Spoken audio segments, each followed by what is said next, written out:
Começa agora o programa Bem Viver, uma prosa sobre saúde, bem-estar, comida e agroecologia. Produção Rádio Brasil de Fato.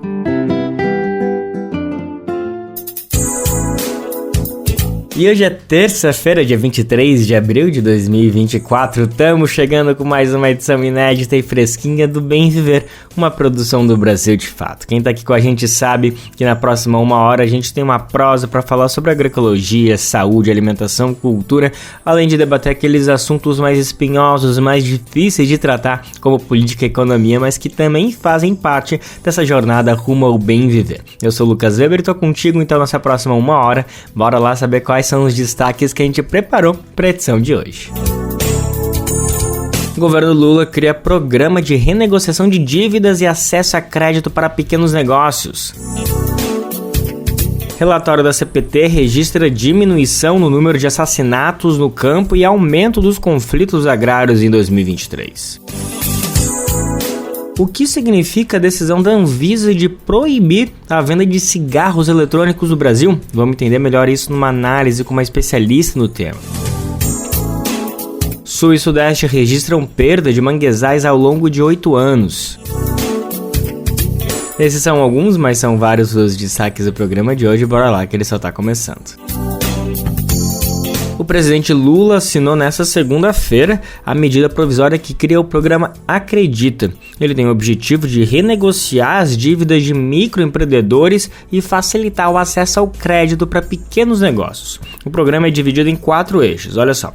O primeiro oferece condições especiais de acesso ao crédito para pessoas inscritas no CadÚnico, que é aquele cadastro do governo federal que reúne informações de pessoas de baixa renda. Já o segundo mira a renegociação de dívidas de micro e pequenas empresas com faturamento de até 4,8 milhões de reais por ano, além de criar uma linha de crédito para MEIs, que são os microempreendedores individuais, e microempresas com faturamento de até 360 mil reais por ano. Os 2 últimos eixos do programa focam na oferta de crédito imobiliário para famílias da classe média que não se encaixam nos programas de habitação popular e na criação de um mecanismo de apoio a projetos sustentáveis no país. O ministro da Fazenda, Fernando Haddad, afirmou que facilitar o acesso ao crédito é uma forma de retomar o desenvolvimento econômico do país. Nossa ideia aqui é mostrar que o crédito é uma alavanca imprescindível do desenvolvimento econômico de qualquer país. Nenhum país se desenvolveu sem essa alavanca e não olhando para um segmento do setor produtivo, mas olhando para aqueles segmentos todos que podem fazer diferença em conjunto. Já o presidente Lula afirmou que a meta do governo é democratizar o acesso ao crédito e diminuir a desigualdade de renda no país. E o que nós estamos fazendo é o seguinte, é criando as condições para, independentemente da quantidade, independentemente da origem social, independentemente do tamanho dos negócios, as pessoas tenham o direito de ter acesso ao sistema financeiro e pegar um crédito. A medida provisória agora segue para análise no Congresso Nacional e a solenidade que marcou a assinatura da MP aconteceu no Palácio no Planalto e reuniu empresários e trabalhadores. O número de assassinatos no campo diminuiu em 2023, mas cresceu. O número de conflitos agrários sendo o maior já registrado desde a redemocratização. Isso é o que aponta o relatório da Comissão Pastoral da Terra, CPT, que foi divulgado ontem, segunda-feira, dia 22. O relatório também revela que no ano passado, quase 1 milhão de pessoas, 950 mil, se envolveram em algum episódio de violência na disputa por 59 milhões de hectares, isso em todo o país. A maioria dos conflitos inclui despejos, ameaças de morte, intoxicação, destruição de casas e roçados. A grande parte deles é relacionada à disputa por terra, com 1.724 casos. Em seguida, com 251 ocorrências, estão os casos de trabalho escravo rural e os 225 episódios envolvendo a luta por água. Carlos Lima, da Coordenação Nacional da CPT, participou do Programa Central do Brasil, essa dobradinha que o Brasil de Fato faz com a TVT. Na edição de segunda-feira, ele conversou com Luana Ibelli e falou sobre os dados dados do relatório, principalmente sobre a motivação do aumento dos conflitos no campo durante o primeiro ano do governo Lula. Vamos ouvir as respostas dele agora. Nós temos um campo brasileiro que foi herdado no sentido fortemente armado, o agronegócio empurrando as comunidades, a impunidade e também, de uma forma negativa, o governo brasileiro, que havia uma expectativa que houvesse um plano emergencial que pudesse garantir terra, no sentido da reforma agrária para aqueles que lutam por terra, no sentido da homologação das terras indígenas e da titulação das terras quilombolas. E o governo brasileiro, após 1 ano e 4 meses, apresenta um programa muito tímido, que não responde imediatamente àqueles que estão sofrendo ameaças o tempo todo. Mas nós temos um campo armado, um campo que tem uma extrema-direita articulada, que tem tomado as assembleias legislativas no sentido de fazer leis estaduais para criminalizar a luta, para criminalizar as comunidades. Então, eu acredito que isso aumentou os conflitos. E também nós tivemos 359 invasões por parte do agronegócio, do latifúndio, dos territórios camponeses, indígenas e de sem terra. Então, quem promove a violência no campo são os fazendeiros, o próprio Estado brasileiro. Então, é uma questão grave, histórica, e que as respostas têm sido tímidas. O relatório da CPT também identificou que a Bahia foi o estado que registrou o maior número de conflitos agrários no ano passado. A maioria das ocorrências do país foi provocada por fazendeiros e empresários e pelo próprio Estado brasileiro. O relatório também apontou que em 2023 o Brasil atingiu o maior número de trabalhadores resgatados em situação de trabalho escravo no campo, isso nos últimos 10 anos. Sobre esse recorte da pesquisa, a gente vai entender mais detalhes, ouvir todos os números detalhados. Douglas Matos está aqui para explicar para a gente. O Brasil teve, em 2023, o maior número de pessoas resgatadas em situação de trabalho escravo no campo. Os dados foram divulgados pela CPT, a Comissão Pastoral da Terra, que contabilizou 2.663 vítimas resgatadas em 251 casos de trabalho escravo denunciados. O relatório anual Conflitos no Campo no Brasil, publicado pela CPT, mostra que os números de casos de trabalho análogos à escravidão identificados e de trabalhadores envolvidos vem crescendo de maneira consistente desde 2021, quando o número de vítimas resgatadas voltou a ser maior que 1.000 após 7 anos. A CPT aponta que os números crescentes têm relação direta com o aumento de ações de fiscalização realizadas nos últimos 3 anos, não só no campo, como também nas cidades. Ao Brasil de Fato, o Frei Xavier Plassat, agente da Comissão Pastoral da Terra em Araguaia, Tocantins, e coordenador da campanha De Olho Aberto para Não Virar Escravo, afirma que os casos ainda estão gravemente subnotificados. E a gente não tem a noção clara do tamanho do iceberg. A gente está, através do resgate, vislumbrando a parte emergida, a parte visível do iceberg. Mas o tamanho que está embaixo não nos é visível. Daí a necessidade de um trabalho intensificado de sensibilização, de divulgação, de informação da população e de incentivo à vigilância e à denúncia. A gente não deve tolerar situações que são anormais e, na dúvida, denuncia. Para o Frei Xavier Plassat, o trabalho intenso das fiscalizações contribui para estimular cada vez mais denúncias. Primeiro, um fenômeno que é patente: mais você fiscaliza resgate, mais isso suscita um incentivo para novas pessoas se dar conta da situação e denunciar. O exemplo típico é o trabalho escravo doméstico. 5 anos atrás quase que não se falava, e nos últimos anos está crescendo a uma velocidade impressionante. porque revelar uma situação, tirá-la da invisibilidade, traz subsídios, incentivos, consciências para muita gente. Nas atividades rurais, o setor com mais resgates de mão de obra escravizada foi o de cultura de cana-de-açúcar, com 618 trabalhadores. As lavouras permanentes vêm em seguida, com 598 resgates, sendo 302 na do café e 210 na da uva, enquanto as lavouras temporárias tiveram 477 resgates. Entre os estados brasileiros, Goiás foi o que teve o maior número de pessoas retiradas do trabalho escravo. Foram 699 no total. Minas Gerais teve 472 resgates e Rio Grande do Sul, 323. Para o Frei Plassat, o governo Bolsonaro agiu e desidratou contra diferentes tipos de fiscalização, entre elas as trabalhistas.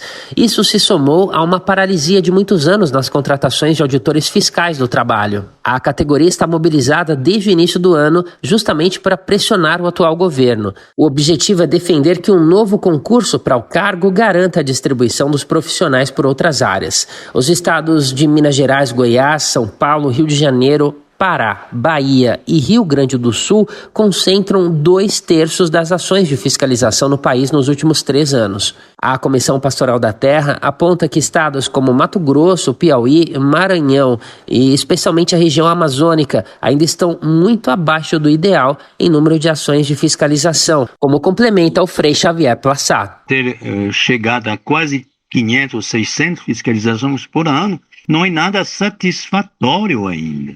Enquanto não estivermos capazes de fiscalizar os estados que apresentam o maior risco associado a várias violações, mineração ilegal, invasão de território, desmatamento, violações graves do ordenamento fundiário, que são geralmente associados também à prática do trabalho escravo. O desmatamento e o trabalho escravo, a mineração ilegal e o trabalho escravo. Da Rádio Brasil de Fato, com reportagem de Felipe Mendes, no Rio de Janeiro. Locução, Douglas Matos. Vamos falar agora de uma decisão super importante que aconteceu na semana passada, na sexta-feira, dia 19, para ser mais preciso, uma decisão da Agência Nacional de Vigilância Sanitária, a nossa Anvisa. Bom, no final da semana passada, então, o colegiado decidiu por manter a proibição dos cigarros eletrônicos no Brasil. Foi reafirmado o entendimento da própria agência, que estava em vigor desde 2009, que proíbe a comercialização, fabricação, importação, transporte, armazenamento e também propaganda desses produtos. Para quem não está entendendo muito bem, cigarros eletrônicos são os famosos vapes, pods, e-cigarettes, enfim, vários nomes para falar a mesma coisa. A gente está tratando desse tema dos cigarros eletrônicos. De acordo com a agência, a norma não trata do uso individual. Isso é um ponto importante que a gente precisa ter bastante atenção. Ela veda apenas o uso do dispositivo em ambientes coletivos fechados, e o não cumprimento é considerado uma infração sanitária, pode levar à aplicação de penalidade, como advertência, interdição. Então não está proibido o uso, mas sim a comercialização, a propaganda, armazenamento, enfim, tudo isso que envolve. Para entender melhor que decisão é essa, a importância dela e como ela vai se dar na prática, uma decisão definitiva de um assunto que já vem há mais de 10 anos sendo discutido, a gente tem o prazer aqui de receber Mônica Andrés, ela que é simplesmente diretora-geral da ACT Promoção em Saúde, uma entidade que está aqui com a gente no Brasil de Fato há bastante tempo discutindo temas que tem a ver com saúde pública e especialmente o tabagismo, que é a especialidade, é a de onde a ACT nasceu. Então, desde agora, Mônica, obrigado pela disponibilidade, vai ser muito importante ouvir o seu posicionamento, o posicionamento da ACT para a gente entender o tamanho, a dimensão dessa decisão da Anvisa. Sim, obrigada pela oportunidade, para a gente também é um prazer estar aqui e discutindo um pouco essa que foi uma decisão da Anvisa, né, bastante importante para o Brasil.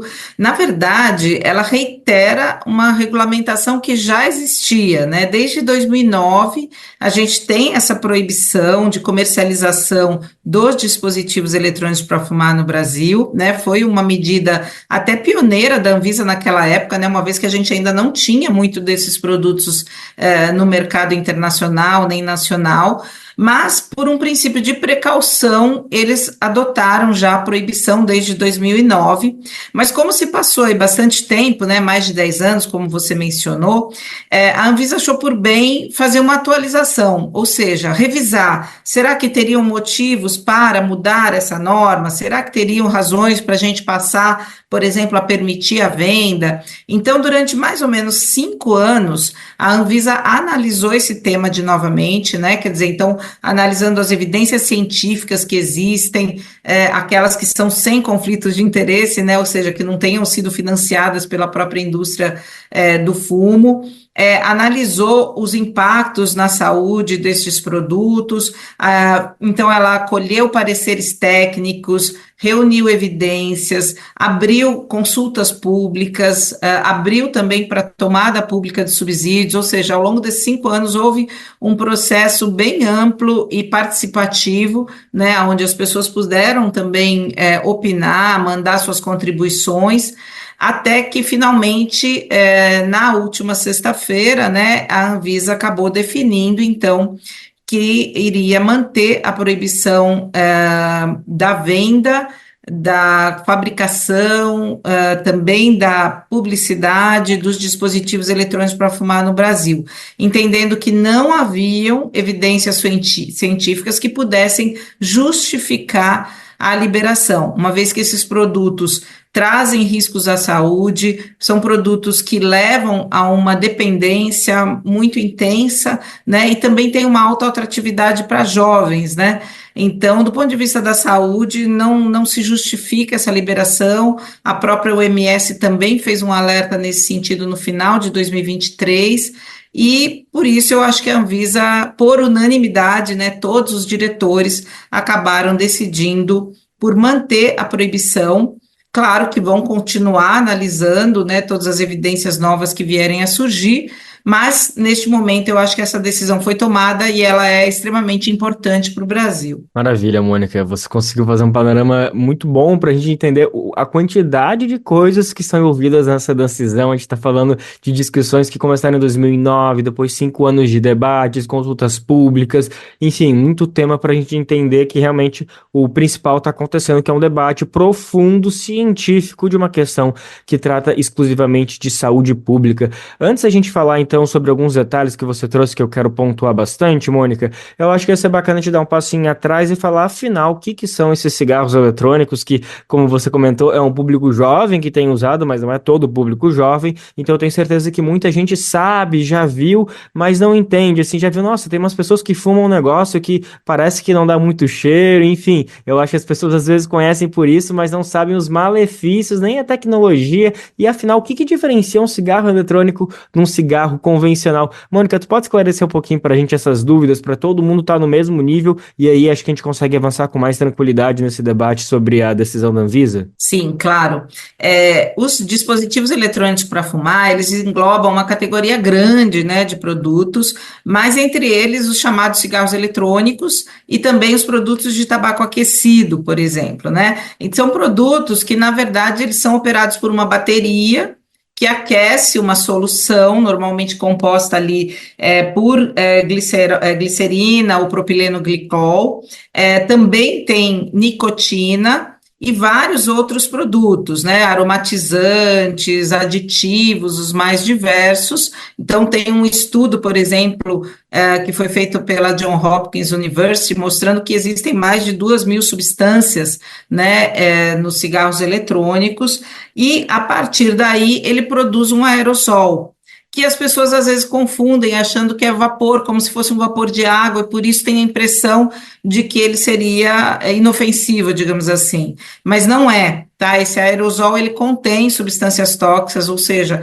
tanto para a própria pessoa que inala, quanto também no próprio ambiente, isso pode causar problemas, né, para as pessoas que estão ali naquele ambiente, e por isso, então, esses produtos, eles, na verdade, a partir do momento que a gente começou a estudar um pouco mais, começou a se verificar, né, que então existe uma gama de substâncias importantes ali, a própria nicotina, né, que a gente já tem no cigarro convencional, mas muitas vezes nos cigarros eletrônicos ela está numa concentração ainda mais elevada, né, então se utiliza uma tecnologia que é a chamada de sais de nicotina, né, onde você mistura a nicotina com algum outro produto e ela, então, potencializa a ação da nicotina, levando a uma rápida dependência, por exemplo, né? Porém, como esses produtos, eles aquecem e não queimam, né, as substâncias, ou às vezes até queimam, mas numa temperatura menor, se diz que eles não têm combustão, digamos assim, tá? Então, é isso que os fabricantes alegam, né? Que eles seriam menos tóxicos porque eles não têm a combustão de um cigarro convencional. Porém, o que nós sabemos é que, primeiro, alguns estudos já mostram que existe queima sim, né? Então, não é também para todos os produtos que a gente tem só essa questão do aquecimento. E, por outro lado, nós temos sim, mesmo que tenha uma quantidade relativamente menor, né, de substâncias, são substâncias com grande impacto na saúde, né? Então, substâncias que provocam tanto danos cardiovasculares, danos pulmonares, às vezes pulmonares bastante graves, desencadeados rapidamente. Então, a gente vê casos de pessoas com doenças associadas ao uso de cigarros eletrônicos, desenvolvendo problemas de saúde muito rapidamente, mais rápido até do que pessoas que consumiam cigarros convencionais. Então, você tem aí casos de jovens de 18 anos, por exemplo, que precisaram ser submetidos a transplante duplo de pulmão, né? Pessoas internadas em situação grave, em UTI, por exemplo, né? Com consumo relativamente recente, né? Às vezes a pessoa com consumo de apenas 1 ano, ou até relatos de pessoas com consumo de 3 meses, já com o pulmão extremamente danificado. Então, assim, a gente tem que olhar para isso, né? Quer dizer, são substâncias que causam grandes prejuízos à saúde, né? Então, nesse sentido, é que se hoje já se sabe que, apesar de serem produtos diferentes dos cigarros convencionais, nem por isso eles são menos nocivos, porque são produtos diferentes, porém também causam mal à saúde e podem trazer consequências graves, tanto de adoecimento quanto de mortes. Nossa, extremamente assustador ouvir esse relato, né? A gente vê esse produto circulando tanto por aí, e justamente por não ter cheiro, por às vezes ele vê sendo usado em ambientes fechados, a gente imagina, ele não deve ser tão grave, né? Mas quando a gente começa a entender o que está por trás desses produtos, a gente vê que é uma situação que realmente era muito importante um órgão como a Anvisa agir.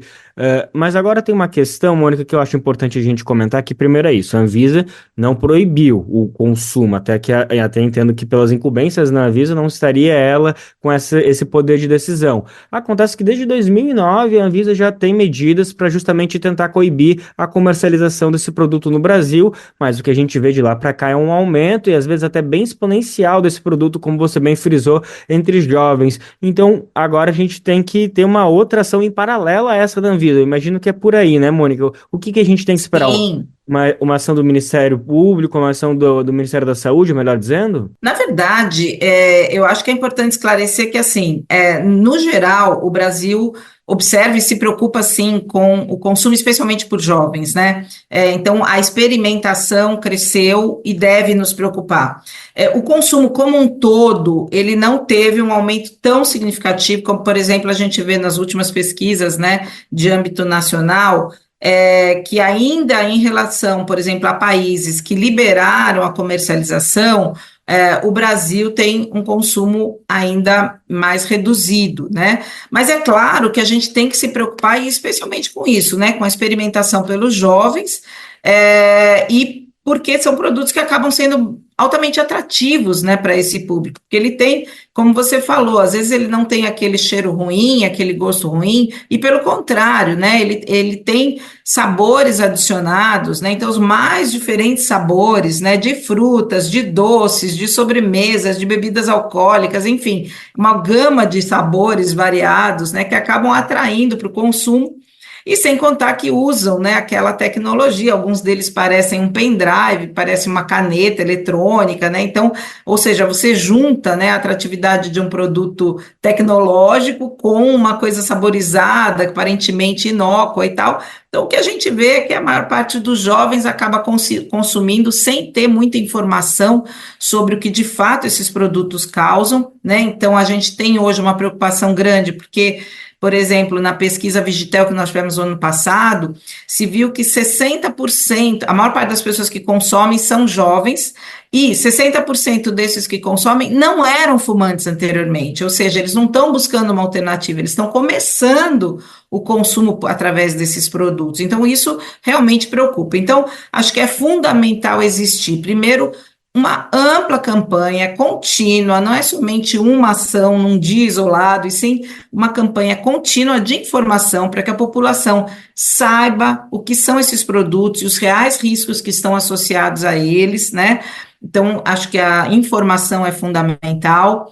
Acho que também, além disso, um incremento nas ações de fiscalização para coibir o mercado ilegal desses produtos. Então, aí entra uma questão que é ampla, não só dos órgãos de vigilância sanitária, dos órgãos de defesa do consumidor, que fazem, né, acho que a fiscalização do cumprimento das leis e tudo mais, mas também a parte de inteligência, de integração de diversos órgãos do governo para saber de onde estão vindo esses produtos, quem está trazendo, quem está distribuindo, né, para poder ter métodos mais eficazes de combate a esse mercado ilegal. Isso a gente defende não só para a questão dos vapes, mas para todos os produtos, e no caso aqui que a gente está falando de tabagismo, também para o cigarro convencional, porque apesar do cigarro convencional ser legalizado no país, a venda, a gente tem problema com o mercado ilegal também. Então, não é dizer que, se liberasse, não ia ter mais esse problema. Não é verdade, né? A gente tem o cigarro aí há muitos anos liberado para venda e ainda assim tem o problema do mercado ilegal. Então, o que a gente precisa, de fato, é ampliar muito mais as ações, né, de coordenação de órgãos do governo, que possam entender um pouco melhor todo esse fluxo do mercado ilegal, seja de cigarros, seja de produtos eletrônicos para fumar, e montar mesmo estratégias, né, e ações que possam agir eficazmente contra o mercado ilícito desses produtos. Para isso, a gente tem até um protocolo que o Brasil assinou, que chama Protocolo para a Eliminação do Comércio Ilícito de Produtos de Tabaco, que acho que englobaria, né, tanto os cigarros convencionais quanto os produtos eletrônicos, mas que precisa ser colocado em prática, né? E a gente precisa ver essas ações acontecendo mais frequentemente do que a gente tem hoje, por exemplo. Mônica, mais uma questão, acho que agora já para fechar nossa conversa, que me parece importante, retomando até um pouquinho do histórico do Brasil no combate ao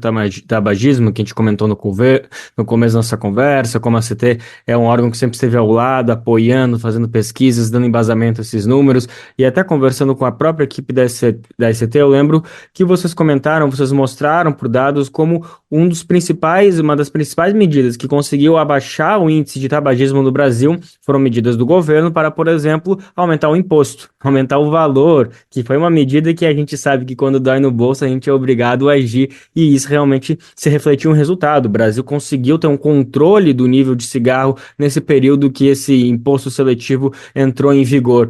Mas me parece que no caso do vape não vai poder ser exatamente essa medida, afinal o produto nem pode ser comercializado, então não tem como aumentar o imposto sobre um produto que não é permitido a comercialização. É uma questão que me parece que a gente tem que pensar numa outra alternativa, né, Mônica? Olha, acho que você tocou num ponto importante, que é assim, o Brasil tem esse histórico, né, de ser reconhecido por ter conseguido, né, adotar medidas que levaram a uma redução do tabagismo no país. A gente tinha, em 1989, 35% de fumantes no Brasil. Hoje, a pesquisa Vigitel fala em 9,3%, ou seja, foi uma redução significativa, né? Então, a gente tem aí muito aprendizado ao longo desses anos, né, mostrando que essas medidas funcionam. Entre elas, a gente tem a questão dos preços impostos, como você colocou, né? Mas também outras medidas foram importantes, a lei antifumo, por exemplo, a proibição de publicidade, o uso daquelas advertências sanitárias nos maços, uma série de medidas que foram mesmo importantes para que a gente tivesse esse resultado, né, de alcançar aí uma redução no número de fumantes e também uma maior conscientização da população, né, porque em relação ao cigarro convencional, a gente tem, acho que uma maior conscientização das pessoas dos males associados a esse produto. A gente precisa galgar isso também em relação ao eletrônico, né, de ter essa mesma conscientização. Em relação à questão dos impostos e preços, essa é considerada uma das medidas mais eficazes para a redução do consumo. Como você falou, né, quer dizer, quando toca no bolso, né, as pessoas sentem e, de fato, elas reduzem ou param de fumar, né, e o jovem, que se aquele cigarro for muito acessível, muito barato e encontrado em qualquer lugar, é muito mais fácil para ele iniciar o tabagismo do que se for um produto caro. E o cigarro brasileiro ainda é um cigarro muito barato. Se você for pensar em vários países fora daqui, né, do país, cigarro custa muito mais caro, né? Tem países aí que custa em torno de $10 um maço de cigarro. E no Brasil, nós temos um preço mínimo que é de R$5 apenas.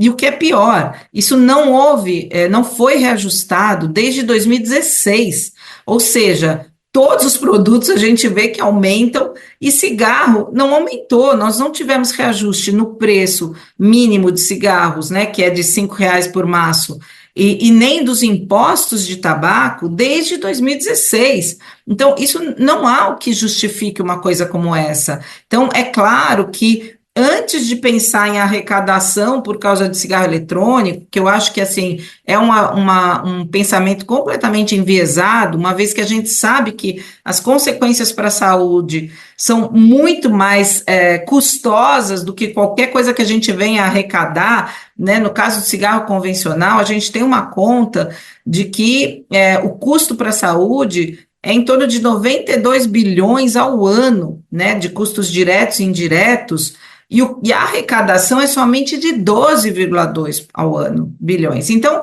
a conta que fica para o sistema de saúde brasileiro é imensa, e isso não vai ser diferente com o cigarro eletrônico, ou seja, pensar em liberar para arrecadar é completamente ignorar a realidade de que aquilo acaba custando muito mais ao Estado do que trazendo recursos. E, por outro lado, se a gente quer arrecadar mais e precisa disso, tem que ajustar o cigarro, por exemplo, né? Por que não ajustou desde 2016? Então, é muito importante a gente ter agora, até com essa reforma tributária que a gente está discutindo, né, no Brasil, uma oportunidade de criar um imposto seletivo sobre tabaco, aonde tem uma alíquota elevada, que realmente a gente veja como uma repercussão, um aumento de preço desses produtos, e aí sim, né, uma medida que acho que traz benefícios tanto para a saúde quanto para a economia do país, né? Você cobrar mais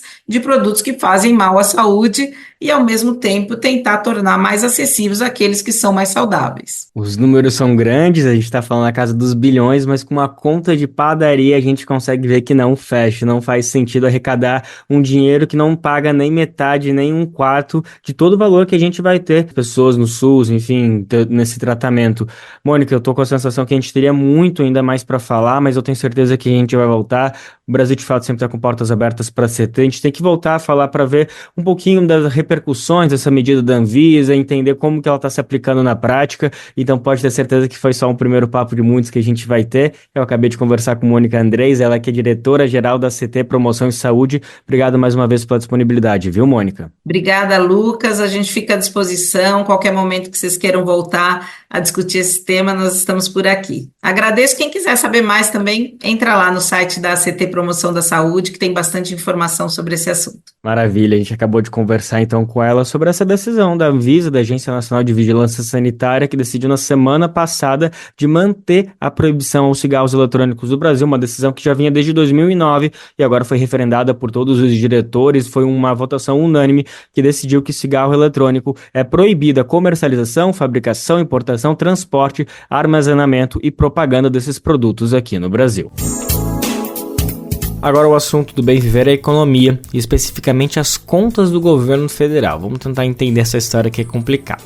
A equipe econômica mudou a meta fiscal, e isso, segundo cálculos feitos pelo Brasil de Fato, abriu espaço para 160 bilhões de reais nos orçamentos de 2025 e 2026, ou seja, a gente está falando do ano que vem e o próximo.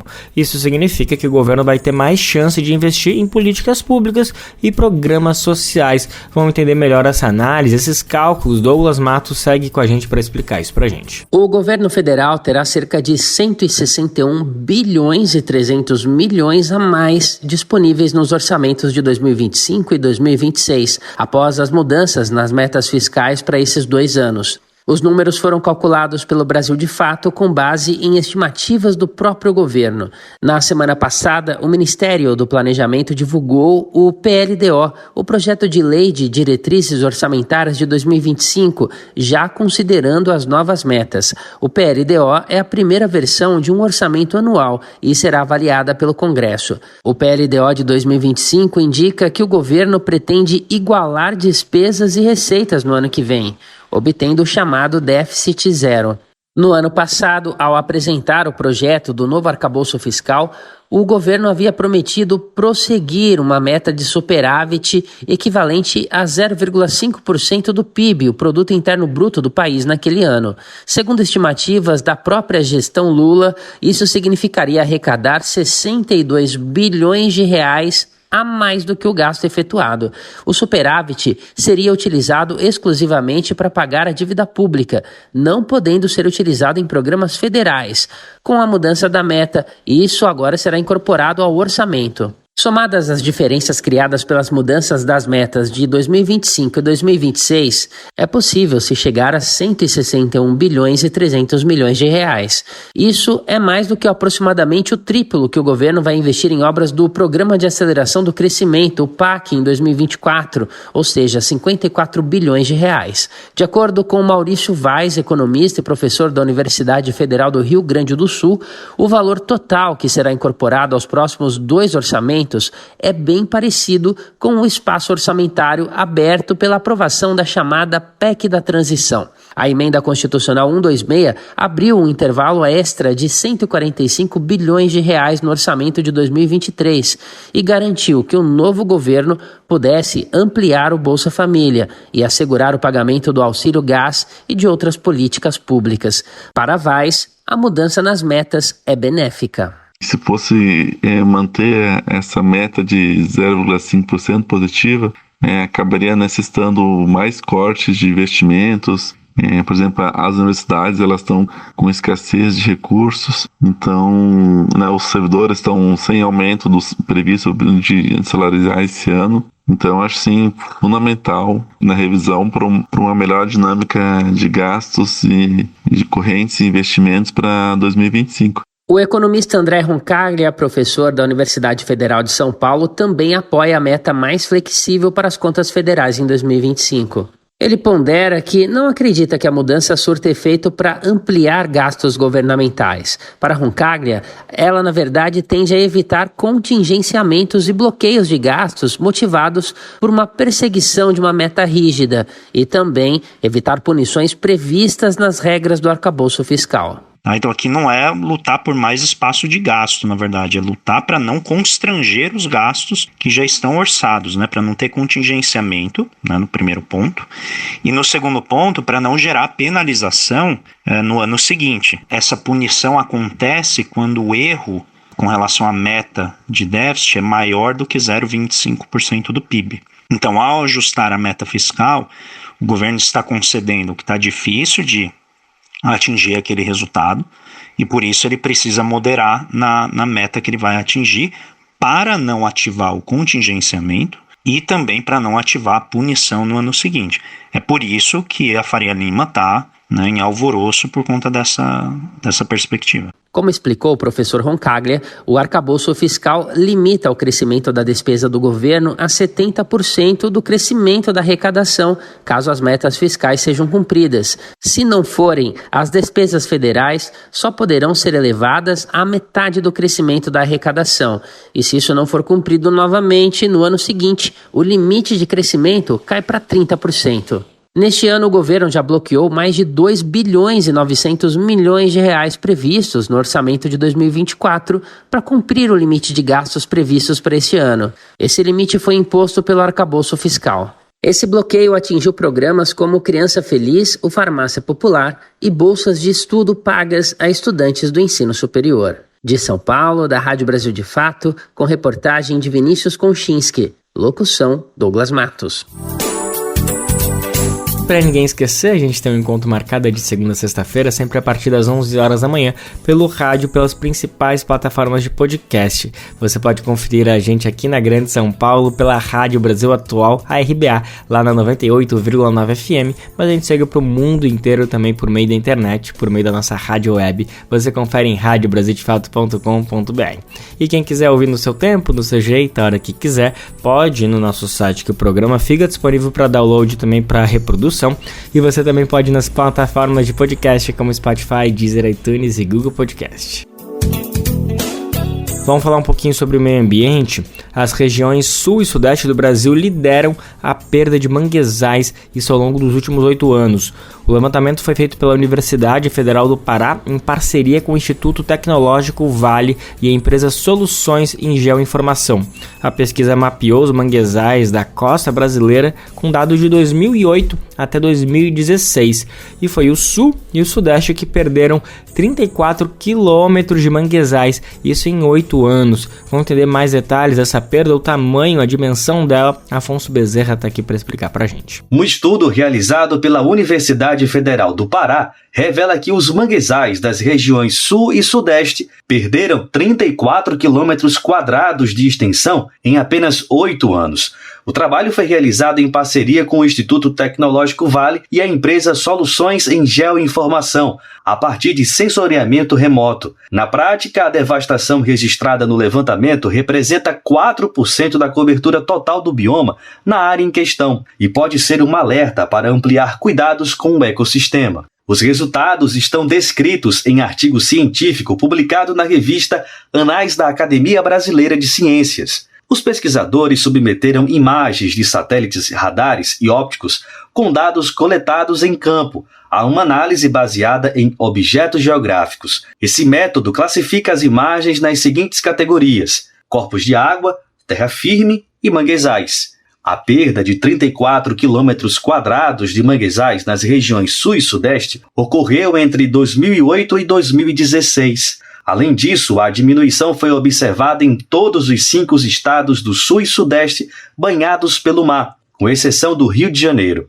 Os ambientalistas ressaltam que os manguezais têm um papel importante na proteção costeira em respostas a eventos extremos. Eles também servem para ajudar na conservação de habitats marinhos e da vida selvagem, além de capturar grandes quantidades de carbono da atmosfera. Em comparação com outras regiões do Brasil, o sul e o sudeste foram os mais afetados pela perda de manguezais no período estudado. No Nordeste, as áreas cobertas por esse bioma permaneceram estáveis entre 2008 e 2016, enquanto no Norte elas cresceram cerca de 10%. Baseado em observações e análises, os cientistas levantaram hipóteses para explicar essa diferença. Eles atribuíram, por exemplo, a redução na cobertura principalmente à ocupação da zona costeira, com aumento de urbanização e de atividades portuárias. Para os pesquisadores, o método utilizado no estudo é uma ferramenta eficaz para o monitoramento dos manguezais. A ideia é que os dados possam colaborar para uma proteção mais acentuada desse ecossistema. De Recife, da Rádio Brasil de Fato, com informações da Agência Bore, locução Afonso Bezerra. Agora vamos falar de comida saudável? Aqui no Bem Viver a gente sempre reforça a reforma agrária, como ela é fundamental para garantir a produção em grande escala de alimentos saudáveis e com isso, é claro, combater a fome, né? E é o que os movimentos sociais do campo têm defendido ao longo de toda a sua história, como é o caso do Movimento dos Trabalhadores Rurais Sem Terra, nosso querido MST. Essa percepção sobre a alimentação saudável hoje também passa pelo entendimento de como essa comida pode chegar no mundo urbano com preços acessíveis. possíveis. É um desafio, uma matemática, uma logística, mas que o MST vem mostrando que sim, é possível. O nosso repórter Kaique Santos deu uma circulada em São Paulo e fez uma listinha de lugares para comprar comida saudável na cidade, com um destaque para a nova loja do Armazém do Campo. Conta pra gente, Kaique.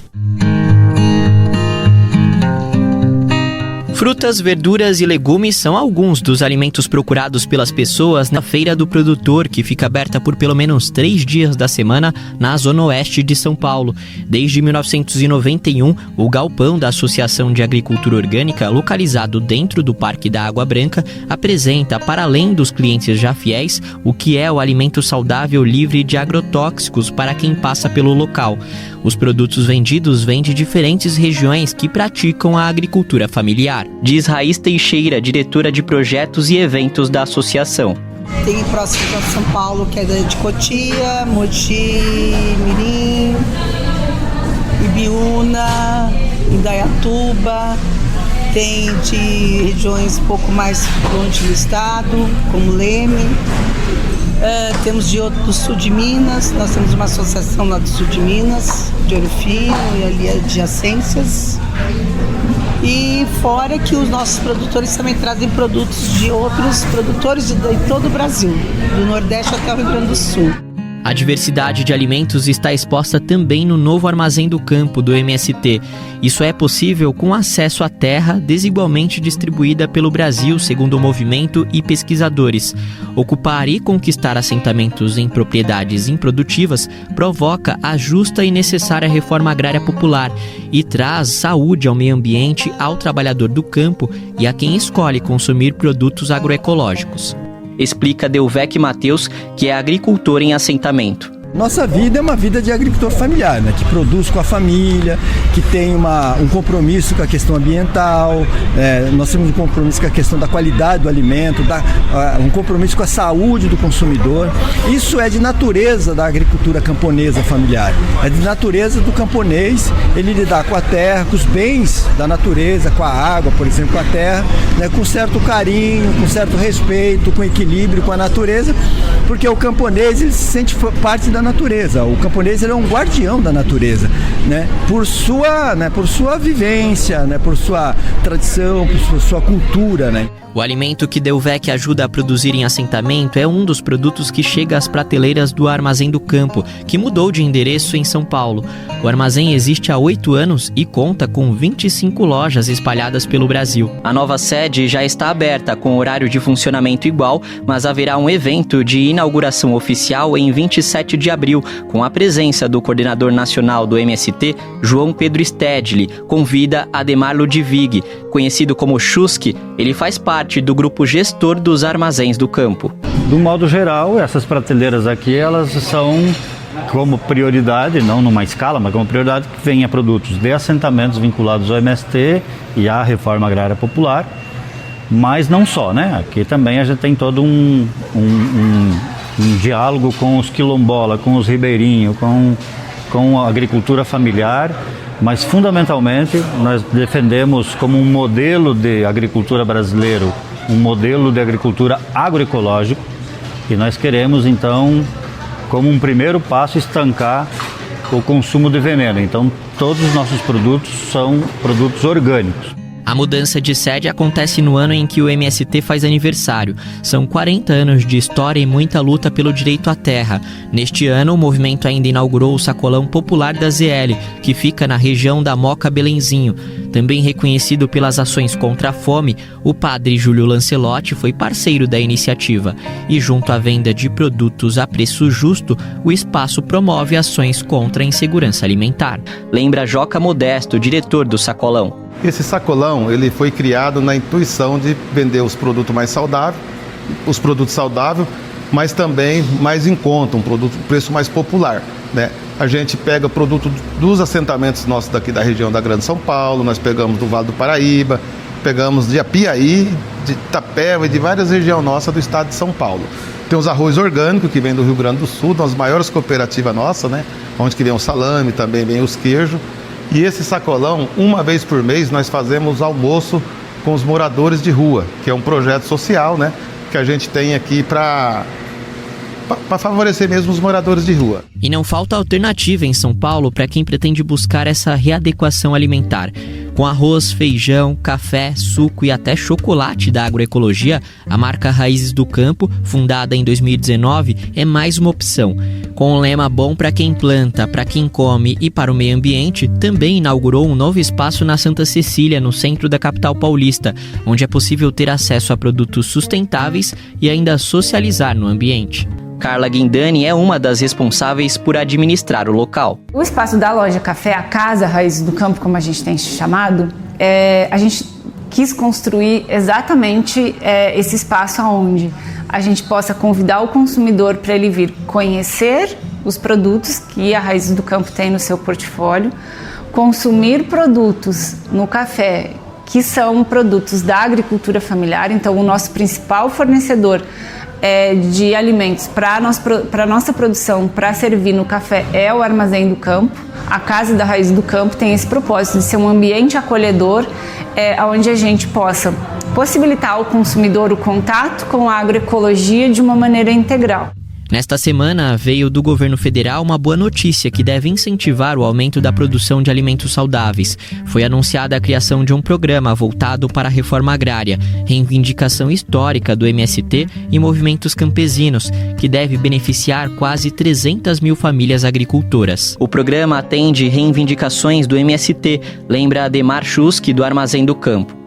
Obviamente nós queremos que o governo olhe com mais atenção para nós e esse mesmo subsídio que ele dá para o agronegócio, ele também dê para a agricultura familiar, né? Então é isso que nós queremos, essa pauta que nós queremos com o governo, para a gente poder cada vez mais disponibilizar mais diversidade, mais quantidade, mais escala e com um preço justo para você cuidar melhor da sua saúde. De São Paulo, da Rádio Brasil de Fato, Kaique Santos. Um estudo feito pela Universidade do Estado do Rio mostra que a semente do açaí, olha só, pode ser usada no tratamento de transtorno de ansiedade. Vamos saber mais detalhes dessa história. A repórter Priscila Terezo, da Rádio Agência Nacional, conta.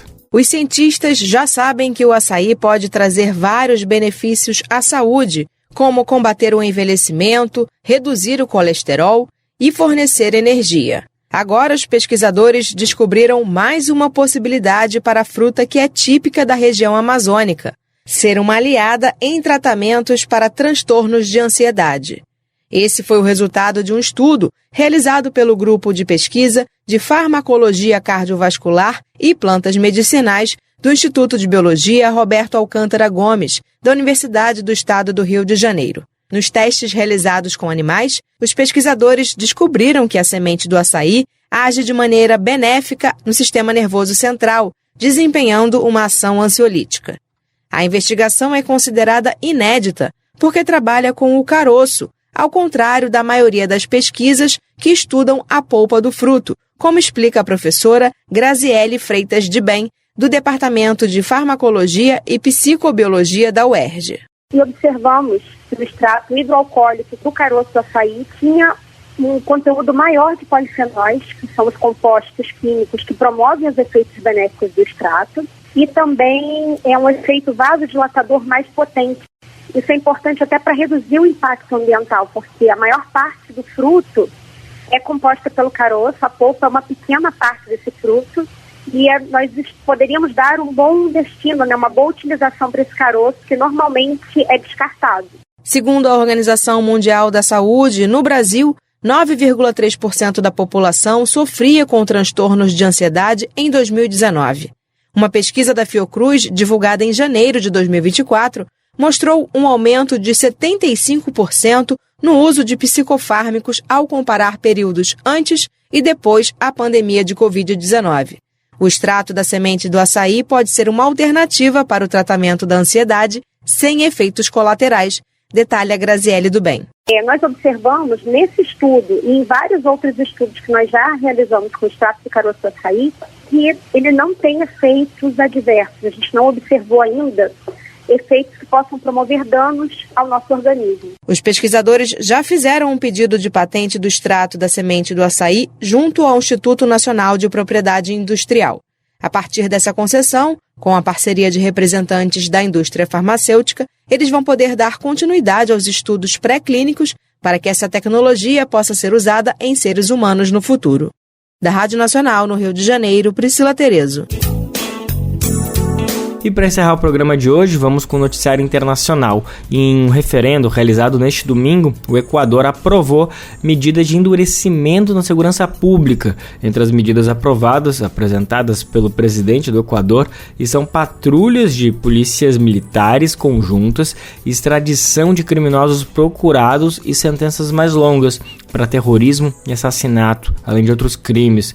Os detalhes de tudo isso que aconteceu no Equador, nosso repórter Lorenzo Santiago explica pra gente. Das 11 perguntas feitas no plebiscito do Equador realizado neste domingo, 9 foram aprovadas. O resultado foi uma vitória parcial para o governo de direita de Daniel Noboa. A grande conquista dele no pleito ocorreu na pergunta sobre a participação das Forças Armadas na segurança interna, que contou com o apoio de 73% dos eleitores. O governo comemorou a consulta. Nas redes sociais, o liberal Noboa chamou os resultados de triunfo, além de publicar uma foto de sua equipe com a legenda "O time vencedor". Ainda assim, o presidente perdeu em 2 perguntas importantes. No caso da flexibilização dos contratos de trabalho, mais de 68% votaram pelo não. Já sobre a participação da arbitragem internacional para investimentos e questões comerciais, cerca de 70% rechaçaram. Para o sociólogo e professor do Instituto de Altos Estudos Nacionais do Equador, Daniel Ponton, o resultado final é positivo para o governo em questões urgentes de segurança. Ao Brasil de Fato, ele afirma que o recado das urnas também abre caminho para a esquerda, que derrubou as propostas do chamado aprofundamento neoliberal. O governo quis se posicionar como um grande vencedor, mas conseguiu parcialmente. As 2 perguntas com temas mais importantes em matéria estrutural foram rechaçadas, e isso deixa um dissabor ao governo, porque não concretizou seus objetivos. Isso abre uma brecha para reposicionar a oposição, já que em menos de um ano teremos uma eleição para presidente e ela quer se colocar como um possível grupo vencedor. O pleito deste domingo teve a participação de 72% dos 13.600.000 eleitores equatorianos aptos para votar. Além do uso das Forças Armadas na segurança nacional sem a necessidade de um estado de exceção, todas as perguntas relativas à segurança pública foram aprovadas. Aumento da pena para crimes graves e a extradição de equatorianos foram outros temas cruciais para uma vitória política do governo. Ainda assim, a resolução das questões de segurança serão difíceis para o governo e terão um desgaste político. Primeiro porque Noboa já decretou o estado de exceção no começo do ano e a escalada de violência segue sem uma resposta positiva. Depois, porque todas as perguntas que propõem uma reforma na Constituição terão de ser aprovadas pela Assembleia Nacional. Segundo Ponton, mesmo que o governo tenha encarado como uma vitória, ainda há o desgaste político para aprovar e executar aquilo que a população orientou pelo sim. Claro, o tema da segurança se impõe como uma prioridade, uma urgência, creo que isso. Claro, o tema da segurança se impôs como uma vitória para o governo e é um tema de urgência no país, mas é uma questão difícil de solucionar. Essa consulta gera vários desafios no curto prazo, porque tem que levar adiante os resultados e vai ter um desgaste político para aprovar as leis que precisam e ainda vai estar condicionado a certas situações que estão completamente fora de controle no país. Certas situações que são completamente fora de controle no país. Em termos eleitorais, Noboa também mira o pleito de 2025. Ele foi eleito em 2023 depois que o ex-presidente Guilherme Lasso dissolveu o parlamento e convocou novas eleições presidenciais. Lasso enfrentava um processo de impeachment, acusado de ter cometido crimes de peculato e corrupção passiva. Ele teria favorecido a empresa estadunidense Amazonas Tanker Pool em contratos com a estatal Folopec, frotas petroleiras equatorianas. Noboa foi eleito para terminar o mandato de Lasso e põe seu governo à prova já de olho nas eleições gerais do ano que vem. Em meio à consulta popular, ele também trocou o ministro de governo. Michele Sensi Contug ocupará o cargo faltando pouco menos de um ano para a disputa. Para Daniel Ponton, a troca pode significar uma mudança de rota do governo, ainda na busca pela reeleição. A consulta popular, no entanto, deixa amostras claras de como será a disputa no ano que vem. Segundo o sociólogo, o governo tenta plantar um cenário de vitória para largar na frente na corrida. De Caracas, na Venezuela, da Rádio Brasil de Fato, Lorenzo Santiago. E assim a edição do programa de hoje fica por aqui. Muito obrigado pela sua audiência, pela sua parceria. A gente está de volta amanhã, quarta-feira, em mais uma edição inédita do nosso programa, sempre a partir das 11 horas da manhã. Você pode conferir pela Rádio Brasil Atual 98,9 FM na Grande São Paulo e para o mundo inteiro por meio do site radiobrasildefato.com.br. O programa vai ao ar em diversas rádios pelo país e a lista completa de emissoras que retransmitem Bem Viver você encontra lá no nosso site. Aqui a gente agradece demais esses veículos por estarem com a gente. E lembra também que o Bem Viver fica disponível como podcast no Spotify, Deezer, iTunes e Google Podcast. A apresentação deste programa foi de Lucas Weber, roteiro de Afonso Bezerra, edição e produção de Mariana Lemos, Douglas Matos e Daniel Lamir. Trabalhos técnicos de Lua Gattinoni, Edilson Oliveira e André Paroche, coordenação de rádio e TV Monize Ravena, diretora de programa de áudio Camila Salmásio, direção executiva Nina Fidelis, apoio toda a equipe de jornalismo do Brasil de Fato. Até amanhã, tchau! Você ouviu o programa Bem Viver, uma prosa sobre saúde, bem-estar, comida e agroecologia. Produção Rádio Brasil de Fato.